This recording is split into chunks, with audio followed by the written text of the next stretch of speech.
Serial वसुधा की कहानी अब एक ऐसे मोड़ पर पहुंच चुकी है जहां रिश्तों की सच्चाई और अहंकार की लड़ाई आमने सामने खड़ी नजर आ रही है। आने वाले ट्रैक में दर्शक देखेंगे कि कैसे चंद्रिका की चालें धीरे धीरे उसी के खिलाफ जाने वाली हैं। लेकिन फिलहाल वह अपने घमंड और स्वार्थ में इतनी डूबी हुई है कि उसे किसी का दर्द दिखाई ही नहीं दे रहा। असल में कहानी की शुरुआत होती है उस वक्त जब चंद्रिका चौहान हाउस में खाने पर देव और वसुधा को इनवाइट करती है। लेकिन यह इनविटेशन भी पूरी तरह से साफ दिल से नहीं होता। चंद्रिका खुद ही वसुधा से कह देती है कि देव को साथ मत लाना। उसका मकसद साफ होता है, वह चाहती है कि देव खुद आए या फिर आए ही नहीं, ताकि वसुधा को उसकी औकात का एहसास कराया जा सके।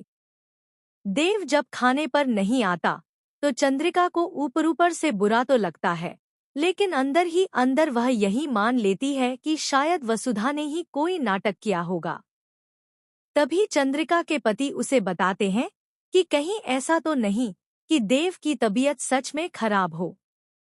यह सुनते ही चंद्रिका खुद देव और वसुधा को देखने पहुंच जाती है।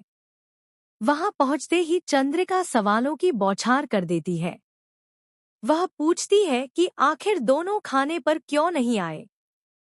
इसी वक्त वसुधा पूरी हिम्मत के साथ जवाब देती है। वह साफ कह देती है कि उसे चंद्रिका के घर नहीं आना, और वैसे भी जब उन्हें घर से निकाल दिया गया था तब किसी ने उनकी इज्जत की परवाह नहीं की। वसुधा आगे कहती है कि अगर चंद्रिका उन्हें बुलाने आई है तो पहले उन्हें माफी मांगनी होगी। वसुधा का यह जवाब देव को अंदर तक झकझोर देता है। गुस्से में देव वसुधा पर हाथ उठाने ही वाला होता है, लेकिन चंद्रिका बीच में आकर उसे रोक लेती है। इस पूरे सीन में देव को वसुधा पर बहुत गुस्सा आता है। उसे लगता है कि वसुधा ने उसकी मां के सामने उसकी इज्जत मिट्टी में मिला दी।